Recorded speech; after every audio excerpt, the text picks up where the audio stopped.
Selamat pagi anak-anak 4 inovasi dan juga 4 dimensi. Hari ini Rabu 6 Mei 2020.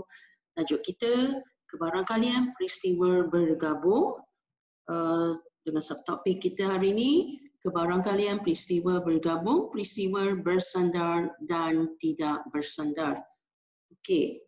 Jadi apa yang perlu kita buat hari ini, objektif kita ialah mengaplikasikan rumus kebarangkalian peristiwa bergabung, di mana untuk mencapai objektif ini kita perlu tahu menentukan kebarangkalian bagi peristiwa bersandar dan tidak bersandar. Jadi kita tengok dahulu contoh yang pertama. Contoh yang pertama menyatakan bahawa kotak A dan kotak B masing-masing mengandungi kotak A. Kat sini kita ada nombor 3, 5, 7 dan 9. Okay. Kotak B pula ada huruf X, Y dan Z. Okey, sekarang soalannya ialah hitung kebarangkalian mendapat faktor bagi 9 dan juga huruf Z. Okey, apa perkataan yang penting yang di sini ialah dan. Bila melibatkan dan, operasinya ialah darab. Okey, sekarang faktor bagi 9. Okey, faktor bagi 9 maksudnya nombor apa darab apa dapat 9. Contohnya 1 darab 9, 9, 3 darab 9, 3 darab 3, 9. Jadi 1, 9, 3 ini dikenali sebagai faktor. Okey, jadi faktor yang ada di sini dalam kotak A ialah 3 dan juga 9. Okey, so kebarangkalian P, kebarangkaliannya kita labelkan sebagai P. Okey, faktor bagi 9 ada 2. Ada 2 nombor, 1, 2. 2 daripada 4 nombor. Okey, kebarangkalian kena ingat, kebarangkalian sama dengan bilangan bagi dengan jumlah nombor yang ada. Okey, so kita ada 1, 2. 2 per dengan jumlah nombor, 2 per dengan 1, 2, 3, 4. 4. So 2 per 4. Kebarangkalian untuk dapat faktor 9 ialah 2 per 4. Okey, untuk dapat huruf Z pula, untuk dapat huruf Z, Z ada 1. 1. So bilangan kebarangkalian untuk dapat Z ialah 1 per 3. 1 per 3. Z ada 1 saja. So daripada jumlah 1, 2, 3. 1, 2, 3. So 1 per 3. Jadi kebarangkalian untuk dapat faktor bagi 9 dan huruf Z. So kita mesti darab. Okey, ambil kebarangkalian untuk dapat faktor 9, 2 per 4 darab dengan 1 per 3. So kita dapat 1 per 6. Okey, perlu dipermudahkan sehingga dapat nilai yang paling kecil. Okey, bagi kaedah alternatif pula, kalau saya tak buat kaedah menggunakan rumus pendarapan kebarangkalian, saya boleh buat penyenaraian kesudahan. Soalan kata faktor 9 dan juga Z. Faktor 9 dan juga Z, kesudahannya ialah 3 dan Z atau 9 dan Z. Ini ialah kesudahan-kesudahan yang mungkin. So saya tutup dengan tata tanda Z. Mesti tutup kalau tak akan kehilangan satu markah lah. Sebab dia kalau soalannya kata menyenaraikan kesudahan yang ada. So macam mana saya nak tentukan jumlah kesudahan yang ada dalam soalan ini? Kena ingat, jumlah kesudahan datang daripada jumlah kesudahan yang ada di A darab jumlah kesudahan yang ada di B. Okey, jadi jumlah kesudahan dalam kes ni di dalam kotak A ada 4 kemungkinan. Ada 4 kemungkinan. So 4 darab. Di dalam kotak B ada 3 kesudahan atau kemungkinan. So darab 3. So jumlahnya ada 12. Macam mana saya nak dapat kebarangkalian? Kebarangkalian faktor 9 dan Z sama dengan bilangan kesudahan. Bilangan bagi jumlah. Kalau kita melibatkan kebarangkalian, ingat bilangan per jumlah. So bilangan kesudahan saya ada 1, 2. 2 per jumlah kesudahan dalam soalan yang telah saya kira 12. 2 per 12. 2 per 12 perlu dipermudahkan menjadi 1 per 6. Inilah jawapannya. Sekarang kita lihat contoh 2. Sebuah beg mengandungi 8 biji guli hijau, sebiji guli merah. 2 biji guli dipilih secara rawak daripada beg tersebut, satu demi satu. Perkataan yang penting di sini ialah satu demi satu tanpa pemulangan. Kalau perkataan tanpa pemulangan, maksudnya dalam ambilan kedua, bilangan dan jumlah telah berkurangan. So, kita kena tengok betul-betul. Okey, soalan A ni ialah wakilkan situasi di atas dengan gambar raja pokok. Soalan nak gambar raja pokok. Jadi, inilah jawapan kita. Ini dinamakan gambar raja pokok yang dikendaki dalam soalan. Okey, dia nampak seperti pokok sebab ada banyak cabang.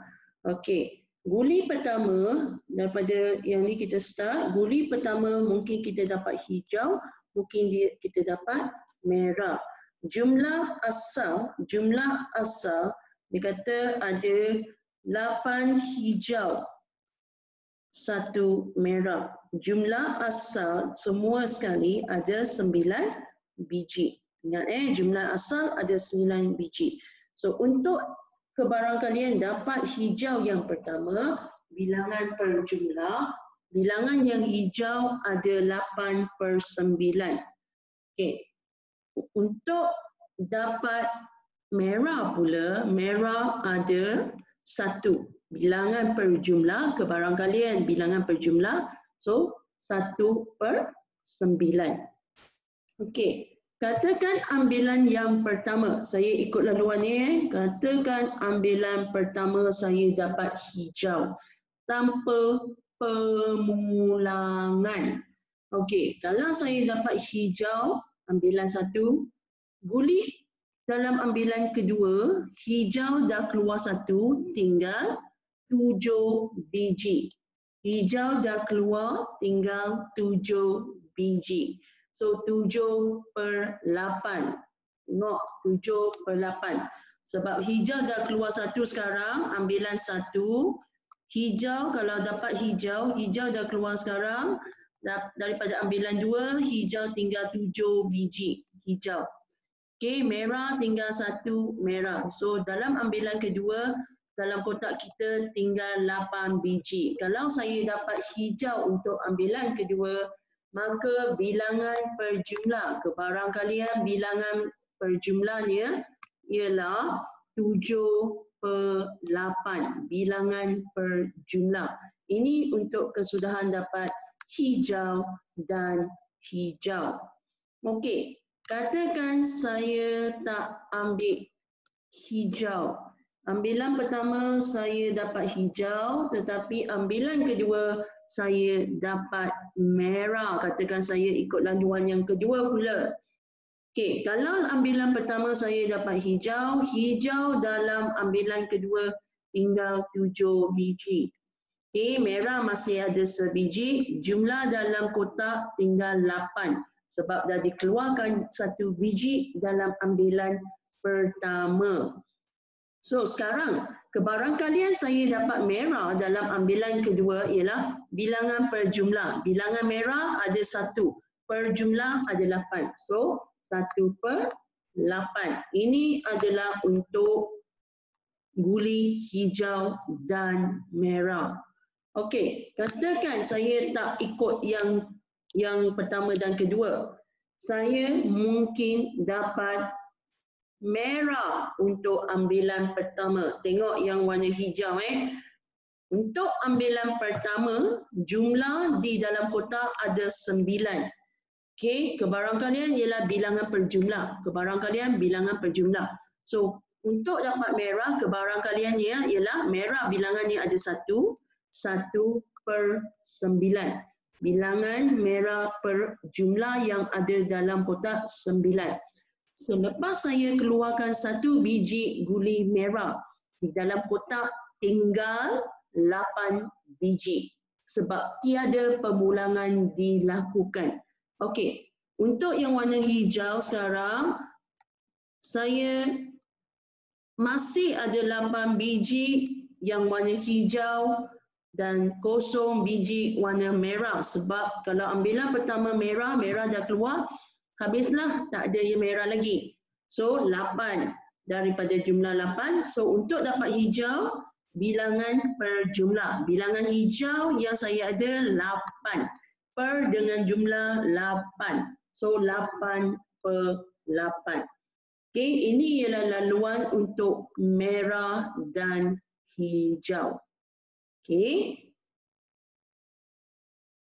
Inilah gambar raja pokok yang lengkap. Okey, bersama-sama dengan kebarangkalian yang dinyatakan. Okey. Sekarang kita lihat pula apa kehendak soalan B. Soalan B menyatakan hitung kebarangkalian guli kedua berwarna merah. Jadi kita tengok balik gambar rajah pokok kita. Okey, daripada situasi yang kita perolehi, guli kedua berwarna merah. Di mana kedudukan guli kedua berwarna merah? Kedudukannya ialah yang ini. Okey, bagi guli kedua, okey, kebarangkalian B2 B1, kebarangkalian guli kedua merah. Laluannya ialah laluan ini.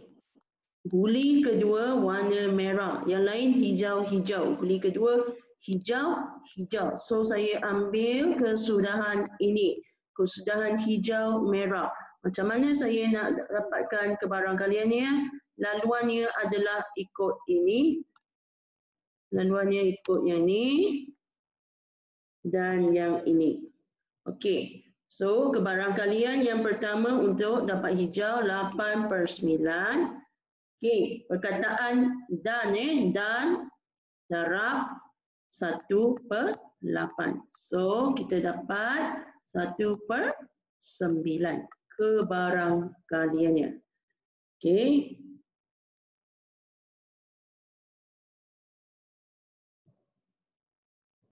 Kita tengok soalan B2, mendapat kedua-dua biji guli berwarna hijau. Kita semak gambar raja pokok di sini. Mendapat kedua-dua biji guli berwarna hijau. Maksudnya hijau dan hijau. Okey, kedua-dua biji guli berwarna hijau maksudnya hijau dan hijau. Okey, bila kita dapat hijau dan hijau, bermaksud laluannya di mana? Okey, hijau dan hijau berada di sini. Kedua-dua kebarangkalian, kedua-dua hijau. Maksudnya hijau dan hijau. Okey, sama dengan laluannya di situ. Maka kita akan ikut laluan ini dengan ni.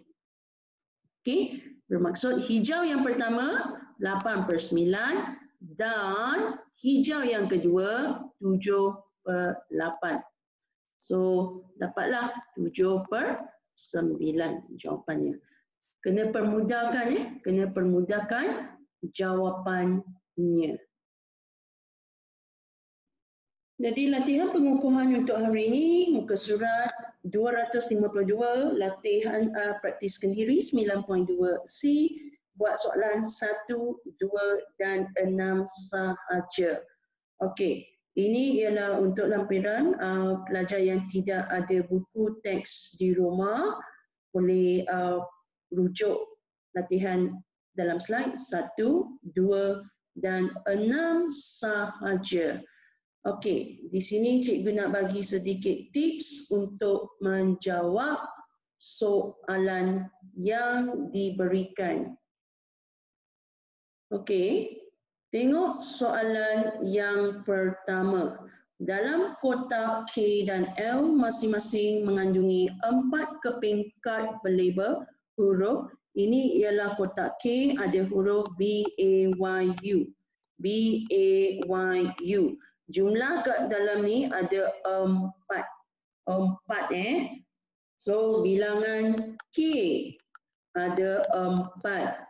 Bilangan kotak L 1, 2, 5 maksudnya ada 3 nombor di dalam. Okey, dengan menyenaraikan soalan kata dengan menyenaraikan semua kesudahan yang mungkin, hitung kebarangkalian.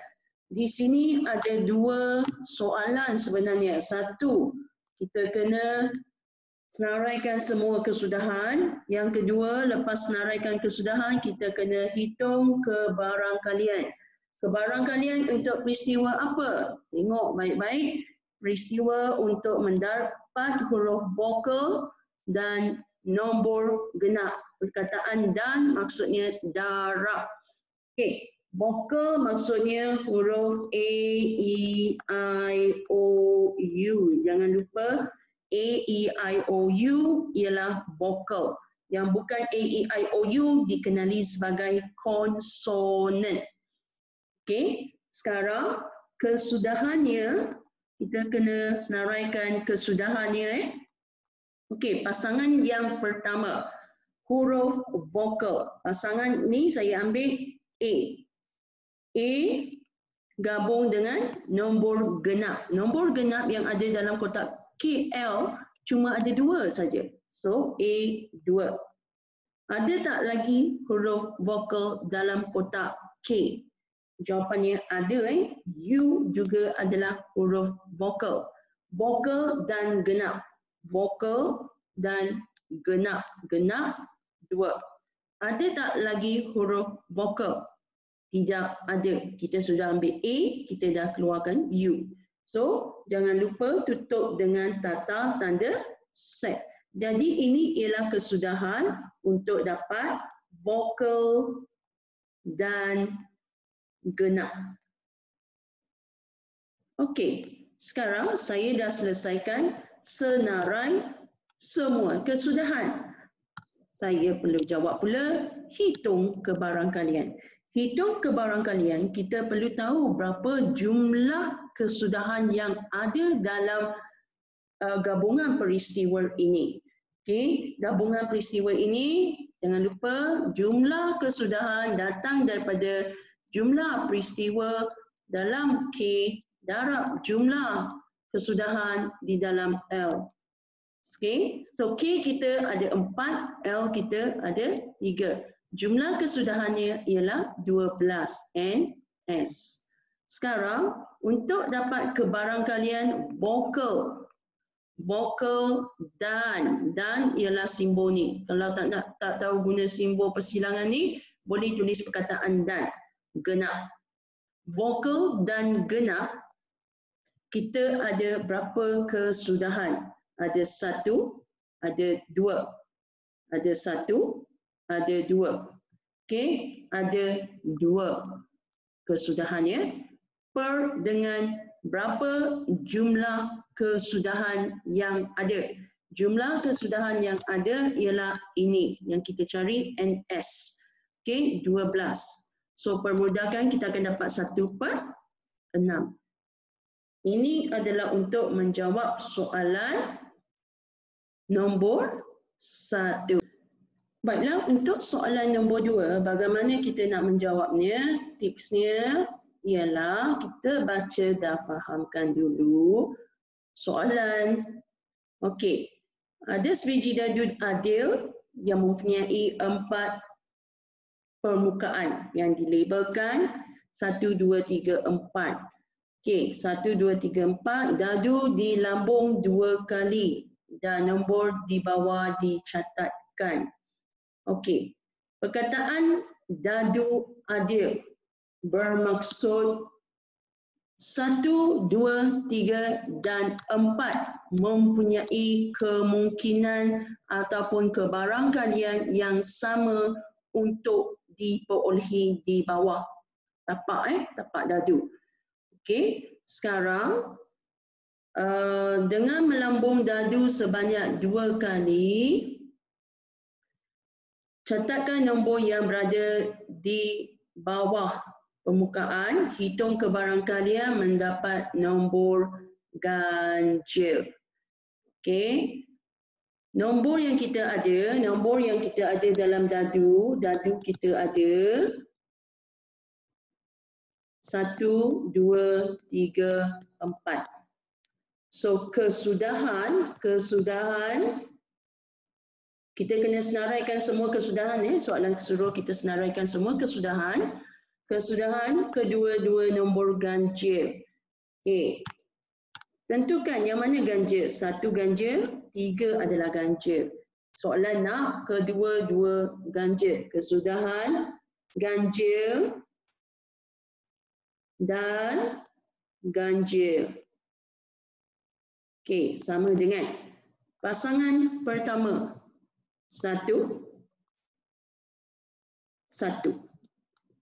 Balingan pertama saya dapat 1, balingan kedua saya dapat 1. Ini ialah peristiwa tidak bersandar. Maksudnya 1 masih mungkin akan muncul dalam balingan kedua. Kalau katakan balingan pertama saya dapat 1, 1 masih berkemungkinan diperolehi dalam balingan kedua. Dia tak hilang sebab dia adalah dadu. Okey. So ini ialah kesudahan yang pertama. Kalau kesudahan pertama saya dapat 1, kesudahan kedua saya mungkin dapat 3. Okey, ada tak lagi kesudahan lain? Ada. Kalau balingan pertama saya dapat 3, mungkin balingan kedua berpasangan dengan nombor 1. Okey, ada tak lagi pasangan lain? Ada. Mungkin balingan pertama saya dapat 3, balingan kedua saya juga dapat 3. Jadi ini dinamakan kesudahan yang adil. Jadi ada tak lagi kemungkinan yang lain? Kalau dah tak ada, kita tutup dengan tata tanda set. Jangan lupa tutup dengan tata tanda set. Ini adalah untuk menjawab, menyenaraikan semua kesudahan yang adil.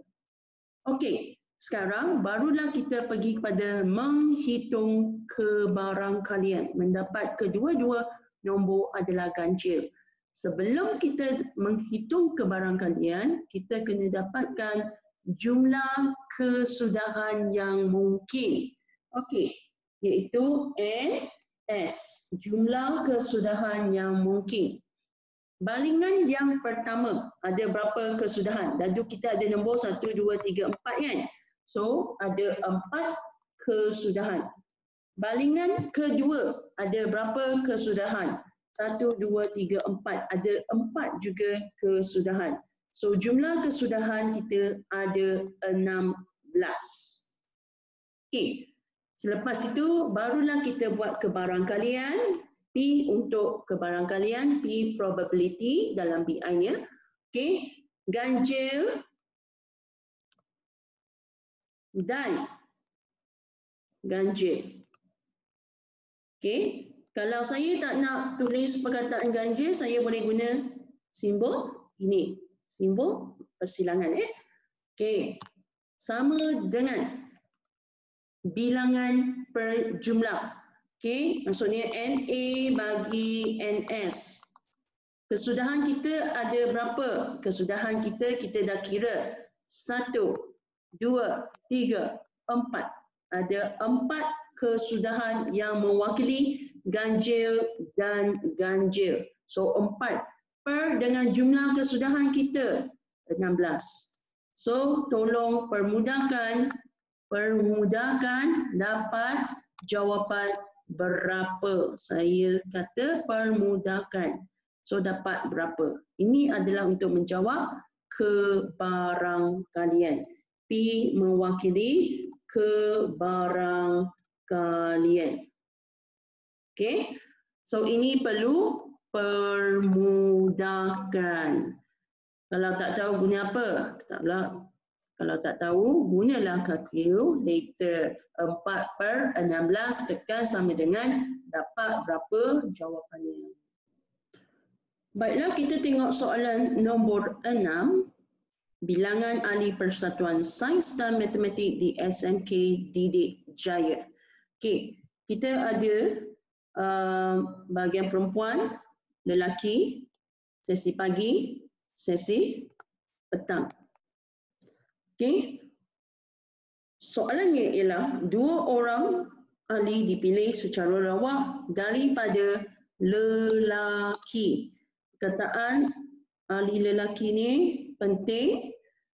Hitung kebarangkalian kedua-dua yang dipilih adalah sesi pagi. Syaratnya adalah daripada sesi pagi. Ada lagi syarat yang diberikan. Berikan jawapan anda betul kepada 4 angka bererti. 4 angka bererti bermaksud dia nak jawapan dalam bentuk perpuluhan, bukan dalam bentuk pecahan. Okey, sekarang kita kena tengok sesi pagi. Jumlah yang ada pada sesi pagi, tak kira perempuan ataupun lelaki, sesi pagi tak kira lelaki ataupun perempuan, 146 tambah 124 akan bersamaan dengan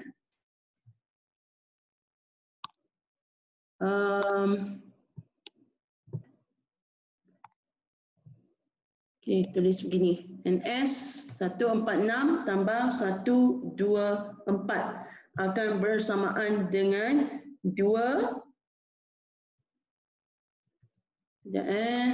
146 tambah 124 270. Okey, sorry, 270. Sesi pagi. Okey, sesi pagi 124 126. 146. 146 tambah 124. 270.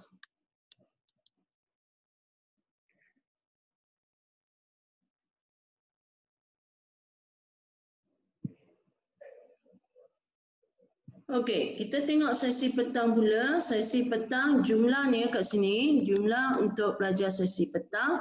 Pagi ada 270, kalau petang 82 tambah 96 sama dengan berapa? 178 178. Okey. Bagi bahagian perempuan pula, bagi bahagian perempuan kalau nak kira boleh jumlah perempuan 146 tambah 82, kita akan buat 228. Kalau lelaki 124 tambah 96, kita akan dapat 220. Sekarang kita lihat balik soalan. Soalannya ialah pilih daripada lelaki saja. Soalannya ialah pilih daripada lelaki sahaja. Okey, kalau 2 orang lelaki dipilih daripada lelaki saja, 2 orang dipilih secara rawak daripada ahli lelaki dan kedua-duanya sesi pagi. So saya tulis kebarangkalian pagi dan pagi. Pagi dan pagi, lelaki, bagi lelaki kita ada 220 orang. Lelaki kita mengambil kira lelaki saja. Lelaki ada 220 orang. Lelaki ada 220 orang. Tetapi saya nak pilih lelaki pagi. Lelaki pagi ada berapa orang? Lelaki pagi ada 124 orang. Saya ambil lelaki yang pertama, kebarangkalian bilangan per jumlah. So bilangan lelaki 124/220. Okey. Simbol dan ataupun perkataan dan bermaksud saya kena buat operasi darab. Darab. Kalau saya dah keluarkan seorang lelaki dalam ambilan pertama, lelaki sekarang tinggal 123 orang. Okey, jumlah lelaki pula dalam ambilan kedua, sekarang tinggal berapa orang? Kalau dah keluarkan seorang, sekarang dalam ambilan kedua tinggal 219 orang. 219 orang. Cuba darabkan 124 per 220, darab 123 per 219. Berapakah jawapannya? Tolong cari sendiri. Dan jawapan nak dalam 4 angka bererti. Ingat 4 angka bererti. Kalau jawapannya 0.41446. Kalau saya nak 4 angka bererti selepas perpuluhan yang ada kosong ni, angka bererti pertama, kedua, ketiga, keempat. Keempat So saya kena berhenti di sini. Tetapi untuk 4 angka bererti, saya kena tengok di sebelah yang keempat tu. Kalau dia 5 ataupun lebih daripada 5, saya kena bundarkan menjadi 0.4145. Ini baru dikenali sebagai 4 angka bererti. Ini 1, 2, 3, 4, 5 angka bererti. So jawapan daripada kalkulator akan beri anda banyak perpuluhan. Sila tukarkan kepada 4 angka bererti. Ini bukan jawapan, ini hanya contoh maksud angka bererti. Okey, jangan salah faham. Ini bukan jawapan, ini ialah contoh macam mana kita nak bundarkan kepada 4 angka bererti. Baiklah, sekarang kita tengok bahagian B. Bahagian B, dia nak 2 orang dipilih secara rawak. Kumpulan orang yang dijadikan fokus perbincangan sekarang ialah sesi petang. So, kita kena tengok sesi petang. Sesi petang ini ada jumlah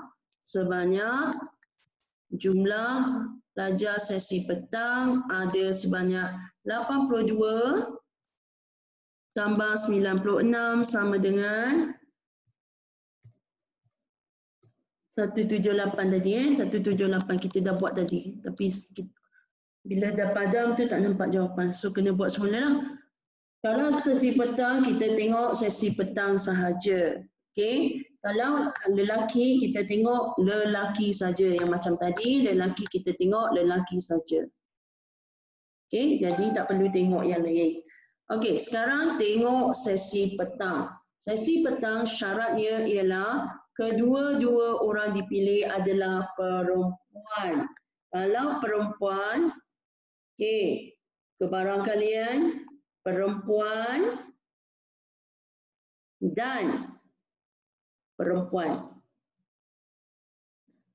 Bagi perempuan yang dipilih, kebarangkalian ingat bilangan per jumlah. Jumlah kita ialah 178. So perempuan dipilih, perempuan mula-mula ada 82. Perempuan mula-mula ada 82.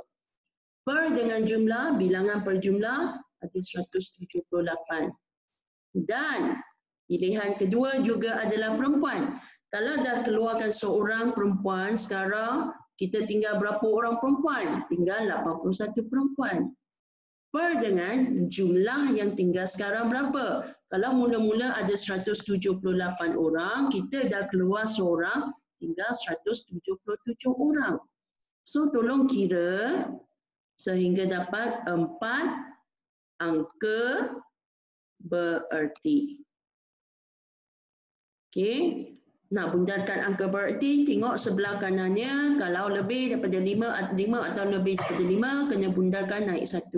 Kita nak jawapan dalam 4 angka bererti. Okey, peristiwa ini dinamakan sebagai peristiwa bersandar. Bersandar, peristiwa gabungan bersandar. Kerana kebarangkaliannya bergantung kepada sama ada murid yang dipilih tersebut ada tak dipulangkan kembali kepada kumpulannya. Okey, oleh kerana dia tak pulangkan, bilangan bilangan kedua dah berubah. So ini dikenali sebagai peristiwa bersandar. Okey. Itu saja untuk hari ini. Jadi selamat berpuasa, selamat belajar, jaga kesihatan, patuhi PKP dan juga jangan lupa buat tugasan yang diberikan. Jangan tengok contoh balik tau. Kalau dah faham boleh buat sendiri. Jangan tengok contoh balik.